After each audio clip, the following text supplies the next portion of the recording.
Dr. Mchangizi here with your Science Moment. Today I'm going to talk about how it is that things get designed so well for us humans and how we can easily go about messing up that design without realizing it. Now, I've talked about many times before how in some of my research I've worked on why it is that we came to read and came to have language at all. How did that happen?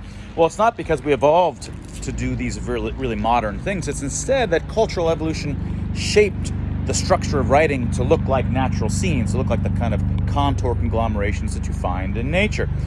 The sounds of speech culturally evolved with no designer to sound like solid object physical events. The events amongst solid objects. Those are the things that your auditory system is already good at processing. And so language evolved to sound like that, thereby tapping into our ancient instincts for something else, harnessing those mechanisms for a new power.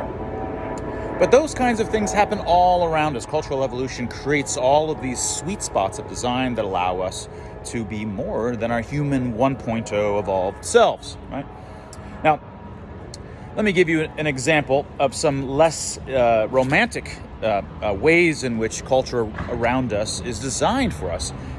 Language and writing, of course, being some really romantic ones, as well as music, which I've talked about before. So, for example, I went to a restaurant for breakfast the other day in Hartford, Connecticut, called The Place to Be. Now, there for breakfast, and it was very cool. Everything around was sort of very hip and like a sort of a nighttime cool spot to drink at, but I was there for breakfast. So everything is on swings and little chairs with no tables, or little tables in front of you, but you can't sit at a table. So you're thinking, this place looks really cool and hip, but you're thinking, where can I possibly sit? So it took almost 5 minutes to finally find a spot where you could actually sit and imagine having eggs and whatever you have for breakfast in front of you. And so then you order a coffee, and when they bring you a coffee, they put it inside a tray, a metal tray, which has like almost a 2-inch lip around the side, a sort of a small metal tray. So now you're trying to reach your coffee, but now in order to get down into your coffee, you're kind of bumping on the side of your hand just to get your coffee. And then the coffee has been drizzled with what looks like Elmer's glue, but it's some kind of tasty, drizzle icing on it. So every time you pick it up, it's gooey on the bottom of it that you're lifting up off this metal tray, and you're thinking it just doesn't have the impact of a good coffee on the wood or whatever you're sitting on. It's just, just this gross thing. So all of these steps that they had done, and I appreciate in some sense in art, the whole point of art is that it's trying crazy ideas, most of which don't work because they move away from the local optimum that culture has already found, and they're trying to leap out and find some different local optimum, and eventually maybe find a global optimum spot, or at least, and they mostly are going to make mistakes. Artists are mostly experimenting and finding things that don't work very well, but occasionally they find great, brilliant spots. That's how it works. So I'm not angry at this restaurant for trying. I sort of appreciate that they're trying these things. It happened to not work and be aesthetically and physically annoying.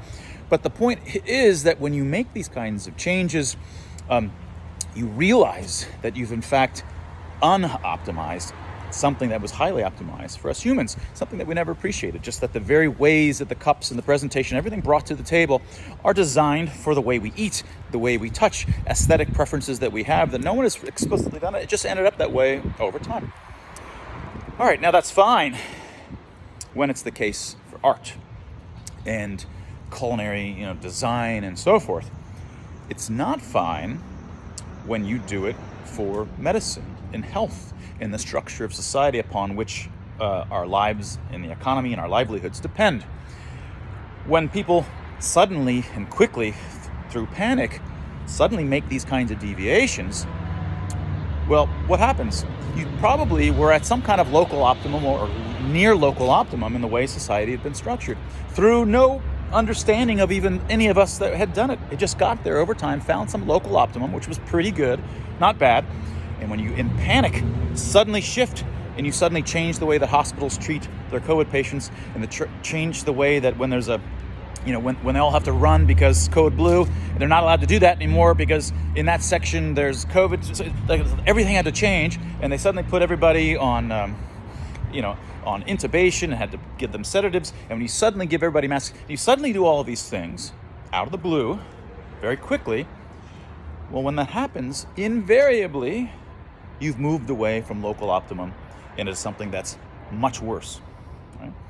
Finding, other optimal points farther away doesn't happen easily, and doesn't happen through panic. And often, once you've moved, you have no explicit conscious recognition that you've moved away from a local optimum, because you had no idea that it was optimal. Because you had no argument that it was optimal. It's something that culture found through time, through the mass actions of many people and many hospital systems and many societies and many local areas that were doing what they did because they worked pretty darn well. It's this kind of understanding about how society works and how culture works and how none of us understand it, that few of us appreciate. Only by appreciating the wisdom of what we find in our nature, in our society around us, and having respect for it and having respect for civil rights, can one hope to put the brakes on making these arbitrary changes, even seemingly justified changes, because the seeming justification for changing it this way and for changing it that way is usually all wrong. You can believe me, that restaurant had justifications for why they were doing it. They probably said these metal trays would be so cool because then you can, I don't know what they even said, then you could set it on your lap, or it would be great because then you could lick the sides and it's got icing on it. It'd be some, they had justifications. They probably all talked about it at some meeting. They thought it was really wise, but it wasn't. And that was your science moment.